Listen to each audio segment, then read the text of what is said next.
Hello everybody. Today I want to show you how to remove the L2 and L1 buttons from the casing. Of course you can remove the R2 and R1 buttons exactly the same way, but I'm just going to show it to you on the front casing because that's all you're going to need in order to see the L2 and L1 buttons and the R2 and R1 buttons. I've taken off the back of the casing already because, as you know, that is going to make it a little bit simpler for me to remove everything here. So first I'll start by removing this L2 button. As you can see, I just pop it out of each hinge right there on top of this casing, and that L2 button is going to have a spring right there. If you remove it carefully, you'll see the spring, a double hinge spring. The double hinge spring is important because it allows you to have a little bit more spring action for the L2 button when it is doing the button press, so that it will come right back to the original state where it was. Sometimes you'll find that spring breaks. You're going to need to replace that spring if it does break.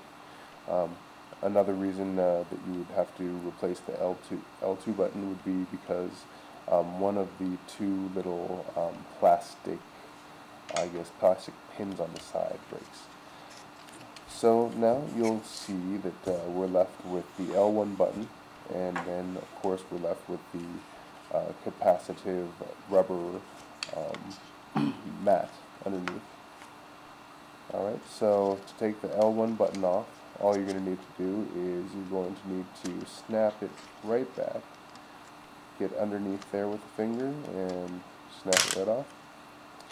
Just make sure that you're not going to rip either of the two pins that have it held on. There's two plastic pins, you can probably see it right there. There's one of the plastic pins. I'm going to grab my tweezers so I can show you what the plastic pins look like and where they are. Plastic pin, that's one of them right there, and then the other one is going to be right on the other side from it. Those plastic pins are important because they are alignment pins. They help to align the L1 button and keep it there. Alright, so let me show you the L1 button as well, and with my tweezers I'm going to show you the alignment holes. You can probably see them already. They're not fully holes, but they're alignment holes nevertheless. And those are going to go right on top of those alignment pins when you put this thing back together. Once in a while, those alignment pins will snap off. If they ever do, hopefully you'll still have it and you can super glue it back together. Not a great fix, but it's a minor fix that you can do. Other than that, you'll just have to get another casing, another inner casing. Okay, one of the biggest problems that you'll see right here is with the capacitive rubber pad. So this capacitive rubber pad, it has a tendency to lift right off the top of that lip right there. So you see what I do right here? And you can hardly even see it. You never can tell that there really is a problem there. But what problem it's going to cause is that that's where the L2 or R2 buttons will come in contact with your capacitive pad. If it is not coming in contact with the capacitive pad correctly, the capacitive pad is not going to give the correct signal for the L2 or R2 to be signaled. And in that case, you won't have your R2 or L2 functioning correctly. They won't register as doing anything at all. The problem with that is that most people, they overlook this and think they have a broken controller. It's not a broken controller, it's just a misplaced pad.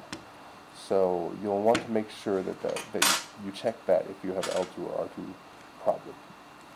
So once again, I'll lift it off the lip, and then I'll take it off. Take it out from underneath. As you can see, there's two tiny little, silicone alignment pins in there.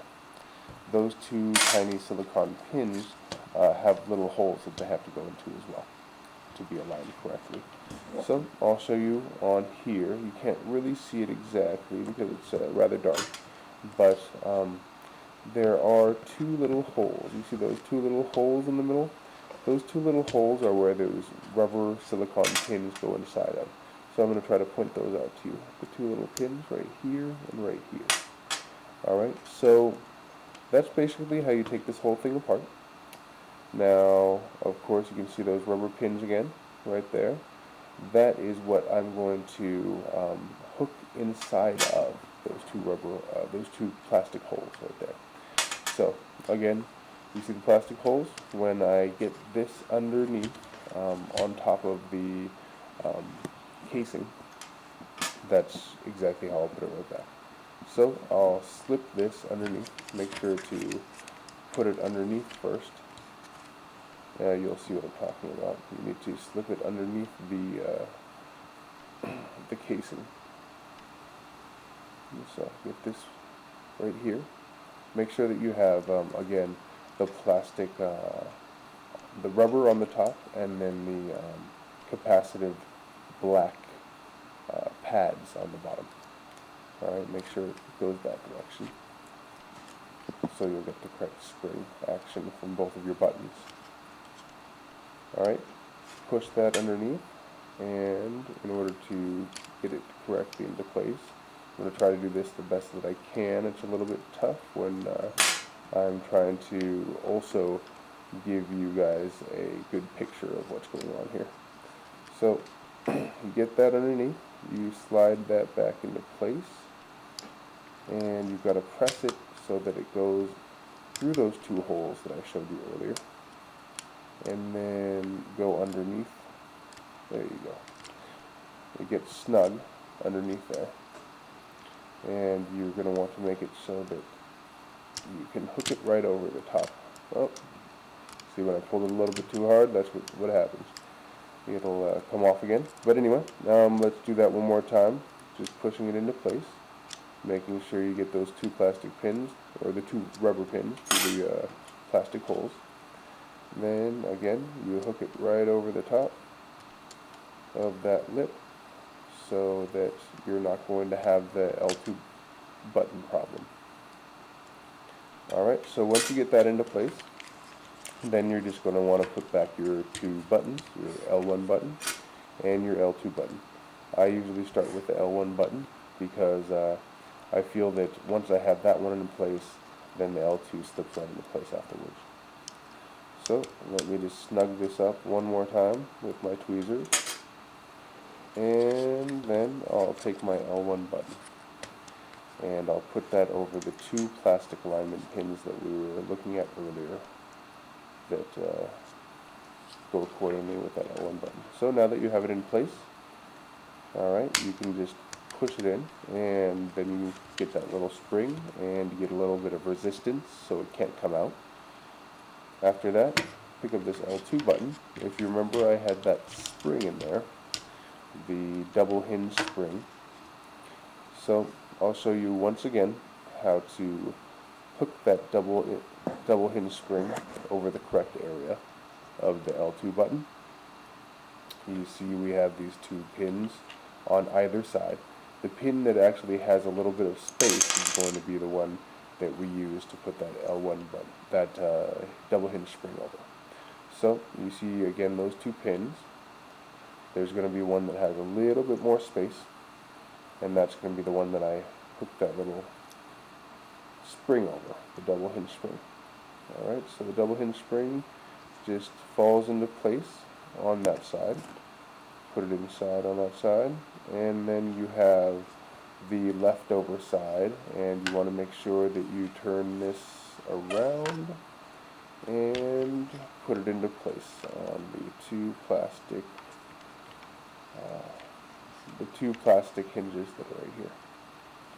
Alright, you drop this into place, and then make sure that that spring falls into the little groove here on top. And after it falls into the groove, then you can just snap it right in. Alright. There you go. Snapped in. And of course, because the rubber capacitive pad is in the correct place, then it will give the right spring when you're pushing it. So, there you have it. It's all put back together. The L2 and R1, L2 and L1 are going to be exactly the same as the R2 and R1. You can also probably, if you wanted to, use a Q-tip and give a good cleaning with rubbing alcohol to the pad, just the pad, the capacitive pad. Let that dry off before you put it back, just the same way as I've done the cleaning and maintenance on my D-pad video. So, once again, thank you very much for watching, and if you have any questions, please feel free to ask.